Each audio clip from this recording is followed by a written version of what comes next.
안녕하세요. 저는 고딩아들 셋 엄마입니다. 상고 졸업하자마자 은행 취업해서 25년을 내리 일하다 얼마 전 퇴직했네요. 이런 저를 남편과 아이들은 참 자랑스러워했습니다. 비록 고졸 엄마이지만 이토록 성실하게 산 제가 참 멋있다고 하니 자신감은 없지만 그런가 보다 하며 미소 짓네요. 남편은 자세히 말할 순 없지만 좋은 대학과 대학원 나와 연봉도 꽤 높아요. 한없이 평범한 저와는 다르게 학벌도 좋고 직업도 좋은 모범생 남자였어요. 시댁도 여유로운 편이었죠. 그래서였을까요? 결혼한다고 했을 때 시댁에서 반대했었답니다.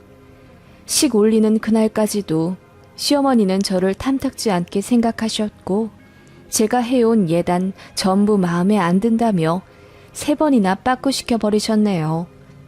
그러시며 하셨던 말이 있죠. 꼬우면 지금이라도 우리 아들 포기하고 파혼해라. 파혼 그까짓 거 나는 아무렇지도 않다. 나는 네가 도통 며느리로 인정이 안 된다. 그 말에 가슴이 무너져 내리는 듯 했고 이런 결혼에서 내가 행복할까 싶은 마음에 결혼 2개월 앞두고 남편에게 이별을 구했었는데요. 이 세상 모든 부모님은 아셔야 합니다. 반대하는 사랑은 더 활활 타오른다는 사실을요. 남편은 저를 놓칠 수 없다며 집을 나와버렸고 잘난 장남 있는 건 목숨 내버리는 것과 같았던 시어머니는 결국 울며 겨자 먹기로 저를 받아들이셔야 했지요. 어머님 심정도 한편으론 이해가 갔어요. 남편은 2남 1녀 중 장남이었는데 남동생 여동생 둘 다 명문대 출신이고 직업도 좋습니다. 시동생들의 결혼 상대자들 역시 전부 결혼 시장에서 꽤 인기 좋은 직업을 가진 분들이에요. 어머님은 당신께서 자식 농사 하나만큼은 끝내주게 잘 지었다고 항상 만족스러워 하셨습니다. 그런데 나이 30 중반이 다 되어가도록 형제들 전부 앞세워 결혼시킨 장남이 뒤늦게 데려온 여자가 저였던지라 어머님이 상심이 엄청 크셨던 거죠. 시댁 친척분들이 모이기만 하면 제 남편에게 얼마나 대단한 여자 데려오려고 이렇게 장가를 안 가냐고 우습게 소리를 하셨답니다. 남편은 결혼 생각 없다고 했지만 어머님은 그건 말도 안 되는 일이라면서 교회 아는 분들에게 소개를 받아 어디 중소기업 대표 외동딸, 중학교 교장 딸, 공단 이사장 딸 등 괜찮은 며느리감을 줄줄이 데려와 자리 한번 만들어보려 했지만 남편은 그때마다 거절했다고 했어요. 남편은 사실 20대부터 8년이나 만난 여자가 있었는데 전 여친의 양다리 사건으로 여자에 대한 신뢰가 무너진 상태였다고 해요. 그래서 아무도 안 만난 채로 30대 중반까지 버티고 있었는데 제 소박하고 진실된 모습에 반해 먼저 저에게 대쉬하고 사귀게 된 겁니다. 나이가 나이인 만큼 서로 결혼 전제로 만났고요. 남편은 워낙 과묵한 편이라 집에 연애한다는 사실도 말하지 않았어요. 저에게 프로포즈하고 저희 부모님께 찾아와 인사까지 한 후에 본인 집에 결혼할 여자 있다고 오픈했습니다. 첫 인사 자리에서부터 저는 시어머니께 된통 무시를 받아야 했습니다. 은행원이라는 직업은 나쁘지 않으나 제가 고졸이라는 사실에 크게 경악하셨어요. 하다못해 전문대도 안 나왔단 말이냐? 네, 제가 상고를 졸업한 후에 바로 취업을 한 거라서요. 하지만 상우 씨가 저 결혼하고 나서도 학업에 뜻이 있으면 대학교 가라고 했어요. 학사 딸 수 있게 도와준다고. 결혼하고 나서 뭔 공부야? 결혼하고 나서는 남편 뒷바라지나 해줘야지. 그리고 우리 아들 돈으로 학사 따서 뭐 하게? 그 다음은 대학원이라도 가게? 언감생심 꿈도 꾸지 마라. 고졸은 영원한 고졸이다. 어머님은 그렇게 제 학벌에 굉장히 예민해 하셨습니다. 아버님도 탐탁지 않은 듯 인사자리에서 물만 들이키셨고요. 다행히 어머님처럼 폭언은 안 하셨네요. 그 인사자리에서 남편이 큰 소리로 저 없었으면 아무도 안 만나고 독거 노인으로 늙어 죽을 운명이었다며 그깟 학벌이 뭐고 직업이 뭐라고 이렇게 아들이 데려온 신부감을 무시하냐고 어머님께 화를 냈어요.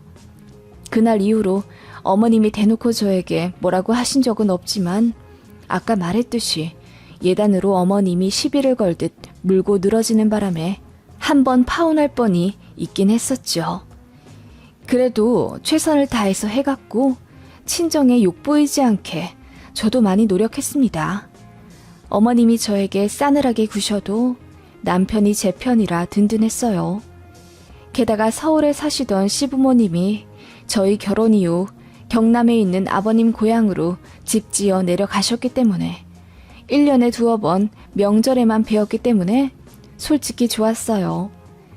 가뜩이나 어머님이 저를 마음에 안 들어 하셔서 얼굴 보면 가시방석인데 자주 안 봐도 되니까요. 그렇게 나름 결혼 생활 행복하게 잘했습니다. 일주일에 한 번씩 시댁에 해야 하는 안부 전화의 압박이 있긴 했습니다. 전화 드릴 때마다 어머님은 단 한 번도 따스하게 받아주지 않으셨습니다.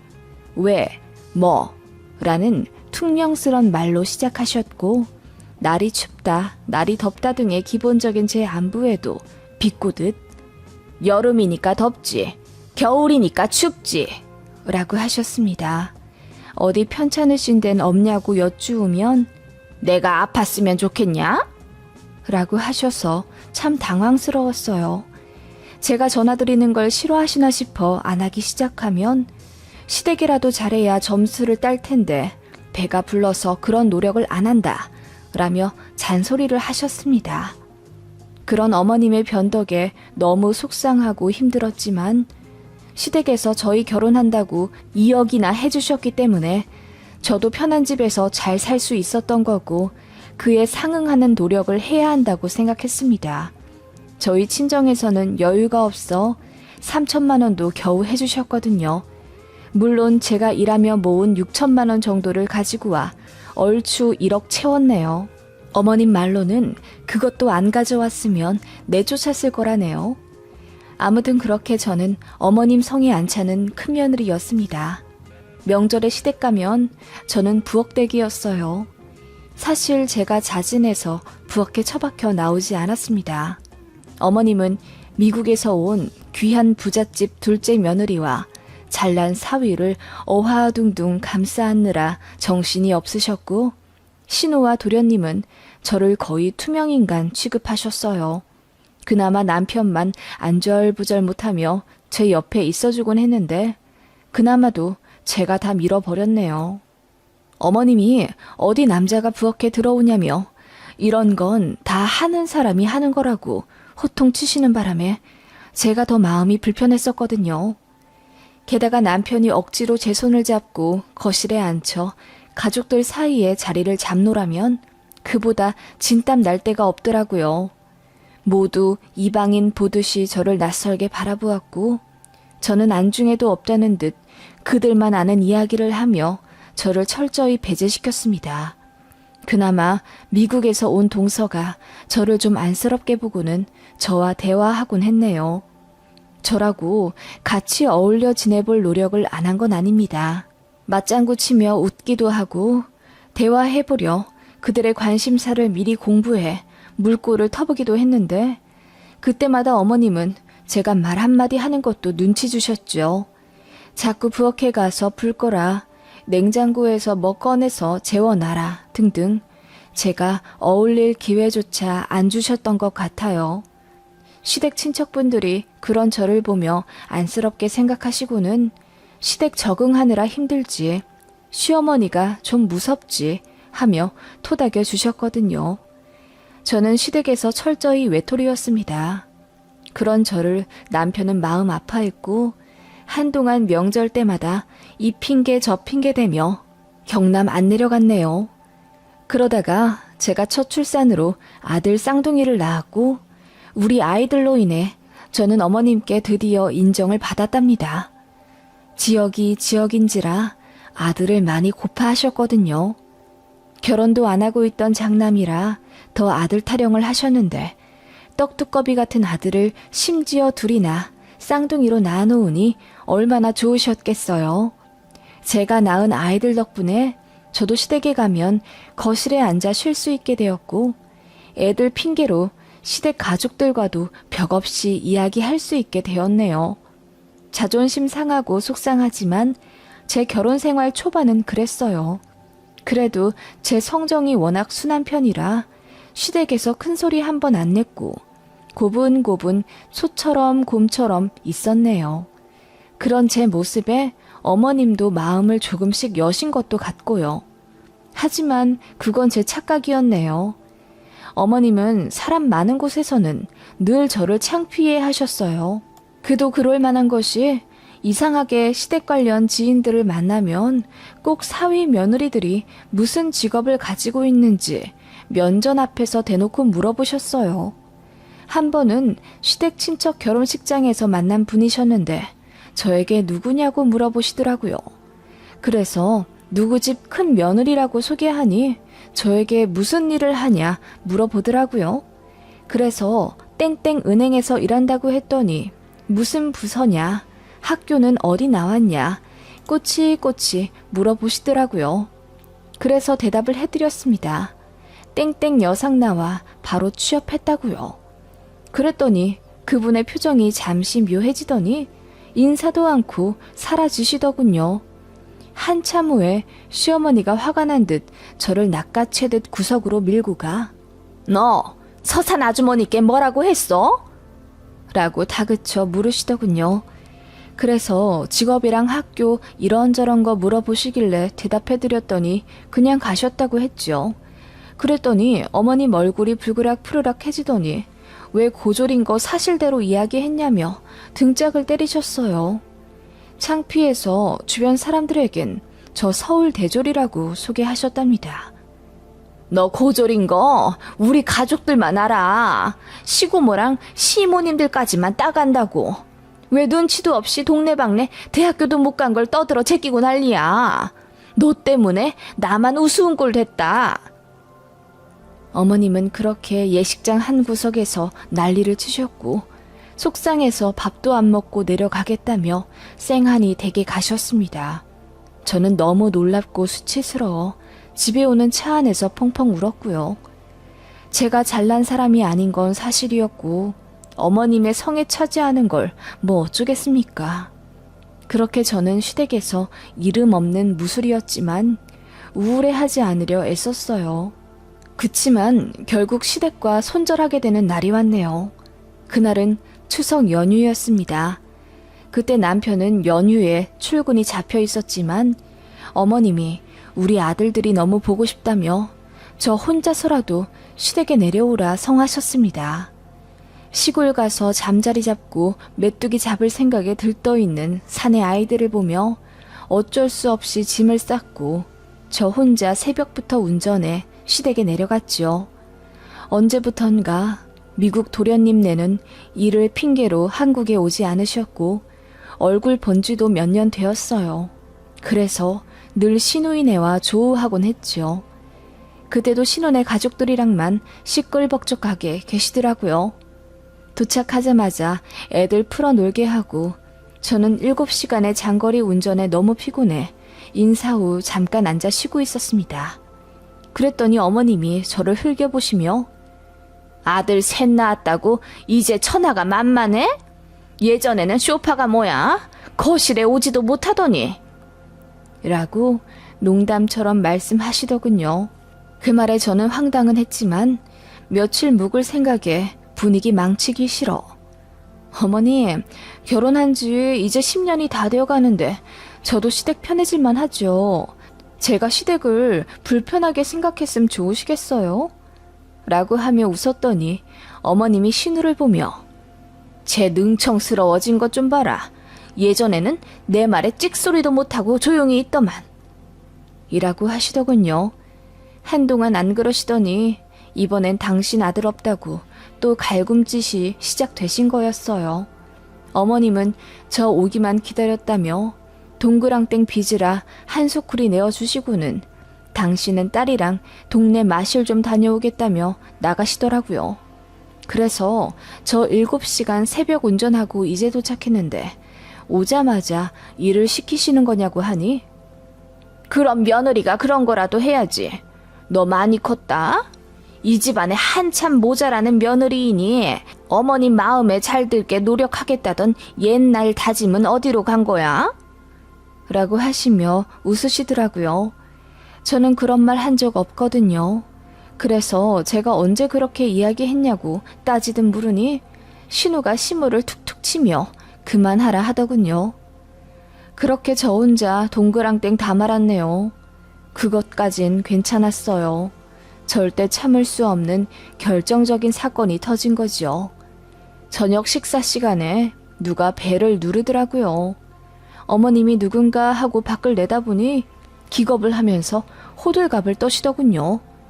그러더니 밥 먹고 있는 제 팔을 끌고는 잠깐 와보라 하시더라고요. 영문도 모르고 끌려 나왔는데 어머님이 저를 안방에 밀어넣더니 잠깐만 여기 있으라 하시는 거예요. 어머님, 갑자기 왜요? 나중에 설명하마. 잠깐만 여기 있어. 그렇게 말씀하시고는 안방을 닫으셨어요. 이윽고 손님 한 분이 들어오는 소리가 들렸어요. 어머님이 엄청 반갑게 맞아주시는데 얼핏 들어보니 교회 관계자 중 높으신 분 같았어요. 밥 먹다 이게 웬 봉변인가 싶고 저는 왜 숨어야 하나 싶어 황당하더라고요. 바로 가실 줄 알았는데 시간은 꽤 오래 흘러갔고요. 그때 안방문이 슬그머니 열리더니 제가 먹던 소고기 뭇국에 밥이 말아져 있는 그릇이 들어오더군요.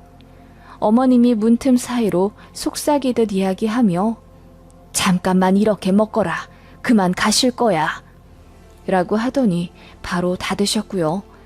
이게 뭔 일인가 싶어서 문을 열려고 하니 어머님이 절대 안 된다고 하며 문을 닫으려 하셨어요. 그때 그 손님이 성경책인지 무언가를 찾으셨고 안방 쪽으로 오려고 하시더라고요. 그러자 어머님이 먼저 들어와 저를 급하게 밀어서 안방 안쪽에 있는 화장실로 넣어버리고는 문을 닫아버리셨어요. 거긴 안 쓰는 화장실이라 난방도 안 되고 불도 안 들어오는 곳이에요. 이 캄캄하고 축축한 공간에 있으려니 내가 왜 여기 있어야 하나 싶어 어이가 없다 못해 화가 치밀어 오르기 시작했습니다.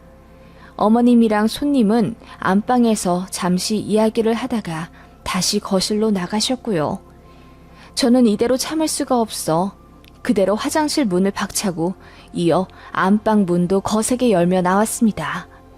제가 거실에 들어섬과 동시에 어머님 표정이 기절할 듯 새하얘지더군요.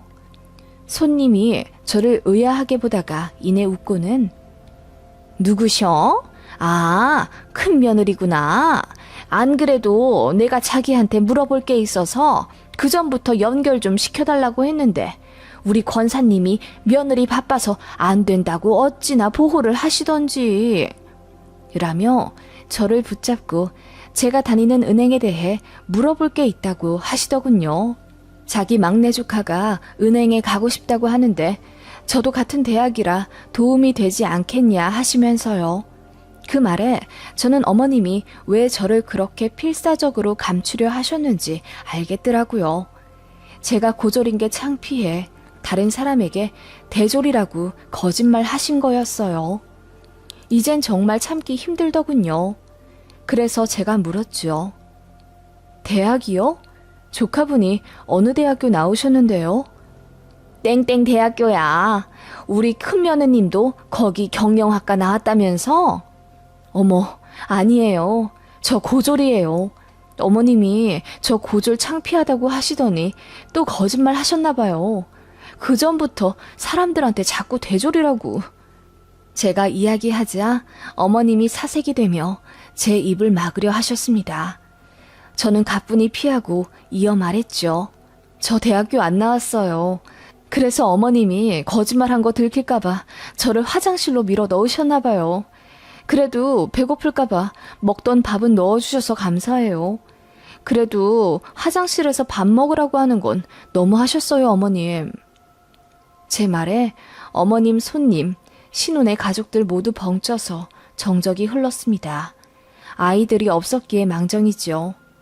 어머님은 순식간에 얼굴이 고추장처럼 새빨개져서는 말을 더듬고 난리가 나셨습니다.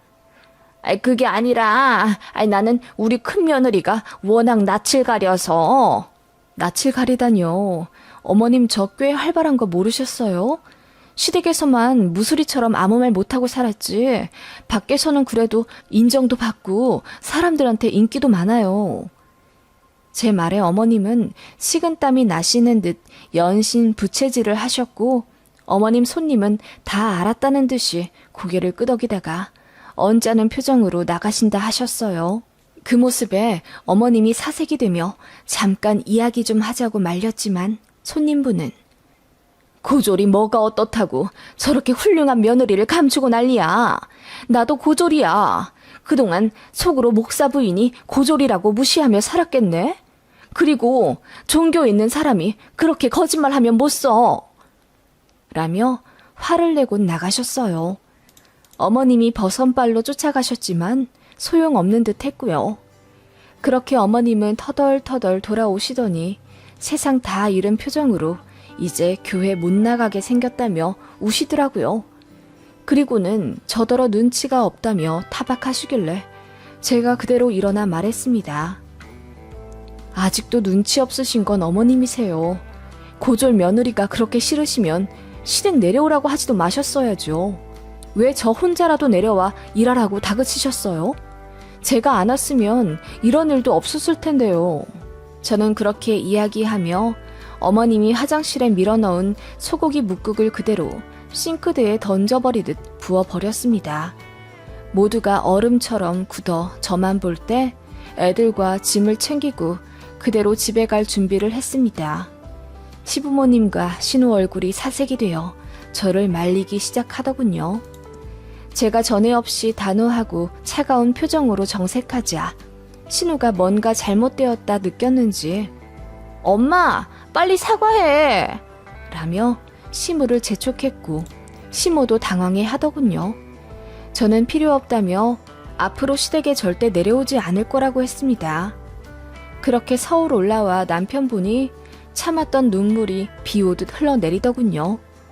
남편은 모든 사실 알고는 세상 침통한 표정으로 가족 중에서 가장 모질이는 본인이라며 자책했어요. 그러면서 앞으로 시어머니가 돌아가셔도 상관 안 해도 된다면서 시댁의 발길 끊으라 하더군요. 그렇게 말해준 남편에게 정말 너무 고마웠어요. 시어머니는 뭐 그날 이후로 저에게 전화하고 난리였습니다. 처음에는 어떻게 그렇게 아무 말 없이 손자들 데리고 가버릴 수 있냐며 화를 내시더니 제가 이젠 더는 못 참겠으니 시댁 안 간다고 했더니 급기야 우시더라고요. 남편은 시부에게 전화해 자기 와이프 무시하는 건 장남 무시하는 것과 똑같다며 대들었고 시부도 시모가 너무하긴 했다며 며느리 뜻대로 하라고 했답니다. 시모는 하나 아쉬울 것 없어 보이더니 똥줄 타는 사람 마냥 한 달에 한두 번은 전화하고 카톡하고 난리였습니다. 알고 보니 미국 사는 제 동서도 시모랑 다투고 연 끊었다고 하더라고요. 이유는 자세히 모르지만 아들 손자 타령하다 손절 당하신 것 같았습니다. 도련님네는 딩크 원하는 눈치였거든요. 그렇게 잘난 며느리를 들이고도 대를 이어야 한다 어쩐다 헛소리를 하신 게 분명했어요. 결국 시어머니는 며느리 둘을 다 잃으셨고요. 어쩜 그렇게 경솔하실 수 있으신지 한편으론 감탄입니다. 며느리는 그저 만만한 존재일까요? 어머님 당신도 누군가의 며느리이자 당신의 딸 역시 누군가의 며느리인데 어쩜 그렇게 남의 집 딸들을 무시하셨을까요? 그렇게 결국 어머님 챙기는 자식은 신우밖에 안 남았네요. 온갖 대소사일도 신우가 다 챙겨야 하니 나중에는 저한테 전화해서 자기 엄마 한 번만 봐주랍니다. 제가 딱 잘라 싫다고 했더니 더 말을 못하더군요. 다 어머님이 자초한 결과 아닐까요? 그렇게 시댁과 연 끊고 나니 어찌나 편하던지요. 평생 저를 괴롭히던 위험도 싹 나았고 명절마다 여행 다니니 주변에서 저를 엄청 부러워합니다.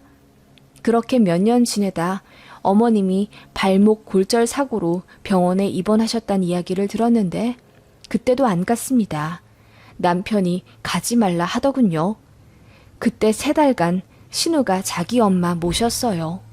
신우가 또 한 번 저에게 전화해서는 이제 잘 지내보자 어쩌고 하던데 무시했습니다. 그 이후로는 아예 연락 없고요. 남편도 시댁에서 받은 돈 그냥 깔끔하게 갚겠다며 일부 대출 끌어와 본인 부모님께 다시 2억 돌려드렸습니다. 그러자 어머님이 노발대발 하셨다더군요. 누군가는 저더러 무정한 며느리라고 하겠지요. 며느리가 둘이나 있으면서 대접도 못 받는 시어머니를 딱하다 생각할지도요. 하지만 그 쾌쾌하고 캄캄한 화장실에서 소고기 묵국에 개밥처럼 말아져 있는 국그릇을 물끄러미 바라보던 그때의 제 심정을 조금이나마 이해해 주셨으면 하네요.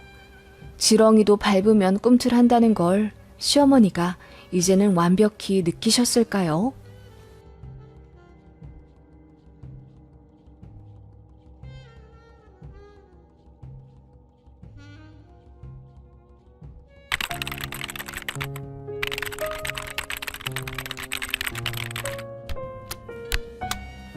안녕하세요. 아무리 인터넷을 둘러보아도 이런 역대급 일은 없는 것 같고 주변에 말하자니 창피해서 입도 뻥긋 못하겠기에 어디서 조언을 얻어야 할지 몰라 게시판에 글을 한번 올려봅니다. 저는 이제 막 어린이집 들어간 4살 남자아이 키우고 있는 전업주부입니다. 결혼한 지는 5년 딱 되었고요.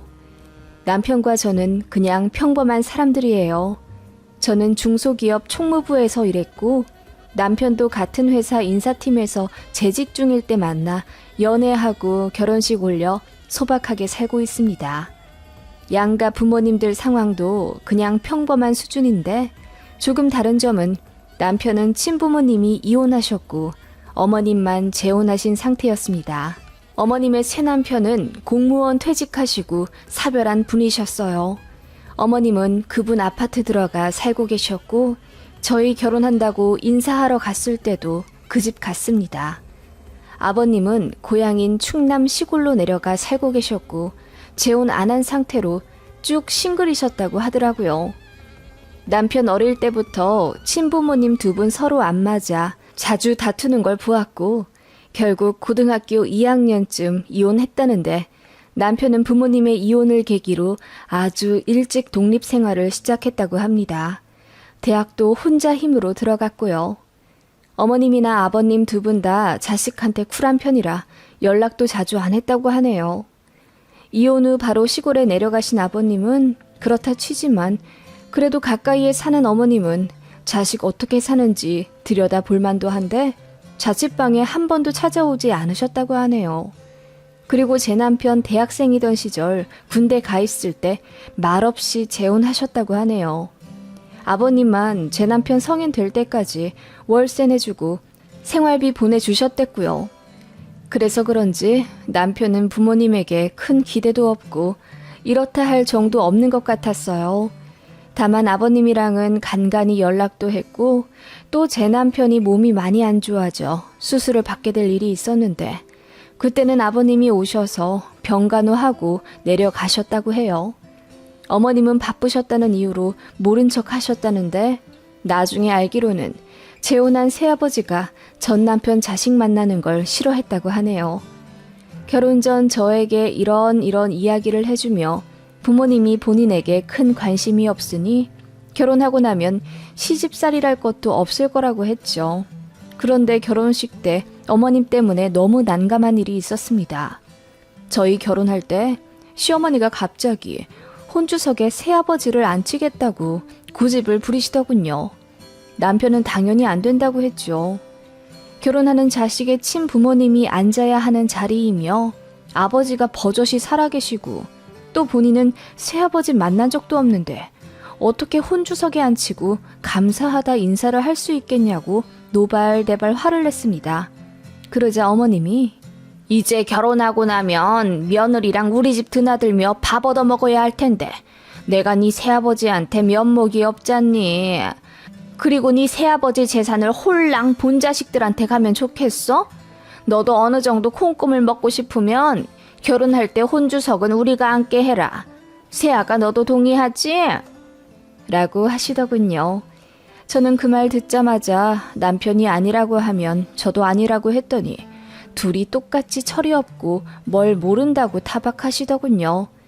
그리고 남편한테 일평생 관심도 없었으면서 이제 시어머니 된다는 이유로 설레서 그러신 건지 저에게 예물예단 어떻게 할 거냐고 신나서 물어보시더라고요. 솔직히 뭐 하나 보태준 것도 없으면서 받을 궁리만 하시는 게 너무 얄미워 보였습니다. 그리고 당신 자식은 나 몰라라 하셨으면서 이제와 대접받겠다는 속셈이 느껴져 제가 더 화가 나더라고요. 남편도 본인 어머니의 예상 외의 행보에 너무나 당황했어요. 평소 때처럼 결혼을 하든 말든 어떻게 울리든 말든 상관도 안 할 거라고 생각했거든요. 그런데 갑자기 시짜짓을 해대니 얼마나 당혹스럽고 짜증났겠어요. 그래서 남편이 시어머니에게 혼주석은 아버님만 앉힐 거라고 선언해버리고 연락 끊었습니다. 시어머니께 결혼 어디서 하는지 알려주지도 않았어요. 그래서 어머님이 저한테 전화해서 울고불고 화내고 그랬는데 남편 뜻에 따라 저도 차단했습니다. 그렇게 혼주석에는 아버님만 앉힌 채로 결혼식을 올렸던 일이 있습니다. 어머님과는 그대로 연이 끊기는구나 생각했지요. 결혼하고 저 아이 낳을 때도 남편이 어머님께 연락 안 했어요. 손주 생긴 걸 계기로 결혼식 때처럼 황당한 갑질 하실까 봐요. 아버님께만 연락드렸는데 아버님이 눈물 흘리시더라고요. 그거 보고 남편도 뭔가 속으로 느낀 바가 있었는지 그 이후로는 아버님과 연락을 자주 하더라고요. 알고 보니 아버님은 결혼 생활 하던 시절 사정이 있어 사기를 당하셨고 어머님과 이혼하면서 많이 의기소침해지셔서 아들한테도 연락을 잘 못하셨던 거래요. 그러다 지금은 경제적인 상황도 많이 좋아졌고 또 본인을 미워한다고 생각하던 아들이 결혼한다고 며느리도 데려오고 또 손주 생겼다고 보러 오라고 하니 감격하신 것 같더라고요. 아버님은 저에게 무뚝뚝하지만은 그래도 티 안 나게 잘해주셨어요.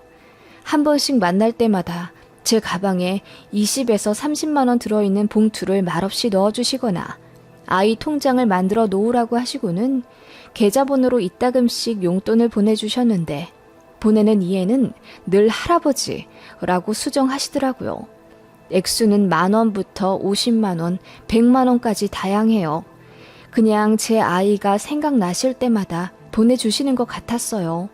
그래서 아이 통장에는 할아버지의 사랑이 가득합니다. 명절에는 차 막힌다고 오지 말라고 하시고 그 다음 주에 아버님께서 직접 올라오시곤 하셨습니다.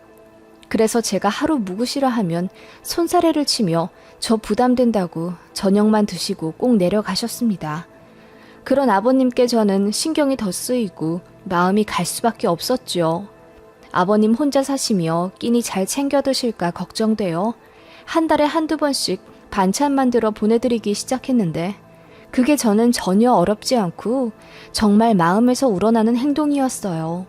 아버님도 남편도 그렇게까지 할 필요 없다고 저를 말렸지만 내심 맛있게 잘 드시고 또 좋으셨나 봐요. 주변 동네 사람들한테 며느리한테 택배로 반찬 얻어먹는다고 자랑하셨다고 하더라고요. 남편도 결혼 이후로 아버님과 유대관계가 깊어지니 뭔가 더 행복해하는 게 느껴졌고 저도 그런 남편 보며 좋았습니다. 저도 시아버지 사랑받는 며느리가 되니 뭔가 뿌듯했고요. 아버님은 생각보다 경제적으로 많이 좋아지셨더라고요. 빚도 다 갚고 친척들한테 받은 선산의 일부가 좋은 값에 팔려 돈도 좀 만지게 되신 것 같고요. 남편 말로는 예전에 돈 없을 땐 같은 옷으로 일주일 넘게 입고 항상 꾀재재 하셨다고 하더군요. 지금은 아주 깔끔하게 하고 다니셔서 상상이 안 가더군요. 그러다가 아이 돌잔치 할 때가 되었습니다. 제가 카톡에다가 아무 생각 없이 돌잔치 초대장을 올렸는데 그게 화근이 될 줄 몰랐어요. 돌잔치 당일날 손님 맞느라 정신없는데 누군가 제 어깨를 톡톡 치더군요. 웃으며 돌아봤는데 글쎄 시어머니가 오셨더라고요. 아니 여긴 어떻게... 카톡에 올린 사진 보고 알았지. 네가 날 차단해도 나는 네가 올린 사진 다 볼 수 있잖아. 그래서 그간 우리 손주 잘 크고 있는 것도 다 확인했다. 이번에 돌잔치 한다길래 할미 된 자격으로 내가 안 올 수가 없지. 어머님은 그렇게 이야기하며 오늘은 혼자 왔지만 다음에는 아이 데리고 집에 오라 하시더군요. 어떻게 시어머니를 안 부를 수가 있냐며 저는 혼나야 한다는 말과 함께요. 좀 황당했습니다. 물론 부르지 않은 건 잘못이지만 초대하지도 않았는데 그렇게 무턱대고 오실 줄은 몰랐어요. 게다가 제 남편이 원하지 않는 분인데요. 남편도 어머님 보고는 기겁해서 어떻게 왔냐고 따졌지만 날이 날이니만큼 그냥 조용히 넘어갈 수밖에 없었습니다. 그렇게 시작된 돌잔치에서 시어머니는 전 남편인 제 시아버지와 오랜만에 만나게 되신 겁니다. 어머님이 아버님의 달라진 모습에 많이 놀라워 하시는 듯 했어요. 이것저것 근황 물으시는 게 옆에서 들렸고 어머님은 아버님 상황이 좋아진 것에 많이 놀라셨어요. 막상 아버님은 무덤덤해 하셨고요. 돌잔치 끝났는데도 어머님이 안 가시더라고요. 그러다가 아버님 연락처를 좀 달래요. 제가 난감해서 아이 아빠한테 여쭤보시라 했더니 아들이 안 가르쳐준다 하며 저에게 조르셨어요. 제가 대답을 피하며 자리를 떴는데 그때 제 핸드백을 뒤져서 스마트폰에 있는 아버님 연락처를 복사해 가신 것 같더라고요. 어머님이 그 다음 날부터 아버님께 연락하기 시작했다는 소식을 들었습니다. 그리고 저희 아이를 핑계로 1년에 2-3번씩 다 같이 만나자고 제안을 하시더군요. 제가 그건 아이 아빠가 바라지 않을 것 같다고 했더니 너도 우리 새 가족이잖니. 그러면 모두가 화목할 수 있게 노력해야 하는 거야. 네가 네 남편이랑 시아버지 좀 잘 설득해서 온전한 가족이 되게끔 힘 좀 써보렴. 이라고 하더군요. 그 말에 제가 놀라 아버님이랑 다시 합치시겠단 말씀이세요? 라고 했더니 본인은 그러고 싶다고 하더군요. 기가 막혀 남편한테 얘기했더니 본인 아버지는 전처랑 합치기는커녕 다른 여자와 몇 번 만나기는 했어도 재혼할 생각도 없다고 하셨답니다. 시어머니 혼자 무슨 생각인진 몰라도 김칫국을 마시더라고요. 그러던 어느 날 모르는 번호로 연락이 와서 전화를 받으니 어머님이셨어요. 네 새 시아버지 핸드폰 번호다. 저장하거라. 그리고 이제는 내 번호도 차단을 풀고 우리 이제 잘 지내야 하지 않겠니? 그 말에 저는 무슨 대답을 해야 할지 모르겠더라고요. 그러자 어머님이 네 새 시아버지가 이번에 식도암 판정을 받으셨다. 이미 다른 곳에 전이도 된 상황이라 수술은 힘들다 하고 다음 주부터 항암 치료 받을 예정이야. 너도 알고 있거라. 나 혼자 간병하기 힘들면 너희들도 종종 부를 예정이다. 라고 하시더군요. 그 말에 난감해서 아이 아빠한테 말해보겠다고 했더니 본인 자식은 말이 안 통하니 그냥 저더러 남편을 잘 설득해보라고만 하시고 끊으시더군요. 그날 이후로 어머님은 저에게 자주 연락하셨어요. 제가 별다른 대답도 하지 않는데도 혼자 주저리 떠들며 새시부 병간호가 얼마나 힘든지, 항암이 차도는 있는지, 항암하느라 병원 왔다 갔다 하느라 택시비가 얼마 나오는지 자질구레한 이야기를 전부 하기 시작하셨어요. 저더러 도와달라는 말이죠. 그런데 제가 너무 나쁜 걸 수도 있겠지만 정말 마음이 내키지가 않았어요. 그리고 아이도 너무 어려 아직 어린이집도 안 보내는 상황이었는데 제가 무슨 수로 암 환자 간병을 하겠어요. 남편에게 말하니 들을 필요도 없다 하면서 본인 선에서 정리하겠다고 하더군요. 그리고는 시어머니한테 300만 원만 보내도 되냐 저에게 허락을 구하고는 바로 입금했어요. 본인 선에서 최대로 성의 표시하는 거라며 잘 알지도 못하는 분을 자꾸 아버지라 칭하며 아들 노릇 바라지 말라고 했답니다. 새 시부는 경과가 딱히 좋진 않으셨던 것 같아요. 항암이 안 듣진 않았지만 잘 듣지도 않은 것 같고요. 입맛이 없어 잘 드시질 않으니 노쇠해지고 예민해져서 어머님만 더 힘드신 듯 했습니다. 항암 들어가기만 하면 어머님은 저에게 전화해 시시콜콜 넋두리를 하시곤 했는데 이 핑계 저 핑계 대며 빨리 끊어버리는 것도 곤욕이었습니다. 그렇게 1년 정도 지났을까? 어머님이 저희랑 식사를 하며 이야기 좀 하고 싶다 하시더군요. 새 시부가 돌아가실 것 같으니 그에 관해 저희 부부와 진지하게 할 이야기가 있다고 하시면서요. 남편은 들을 필요 없으니 약속도 잡지 말자고 했지만 어머님이 급기야 저희 집에 막무가내 찾아오셨어요. 저희 아이 돌잔치 때 어떻게 알아내셨거든요. 그때 남편이 집에 없을 시간이라 저도 사람 없는 척하며 문도 안 열어주고 싶었는데 어머님이 너무 쾅쾅 문을 두들겨서 아이가 우는 바람에 어쩔 수 없이 열었습니다.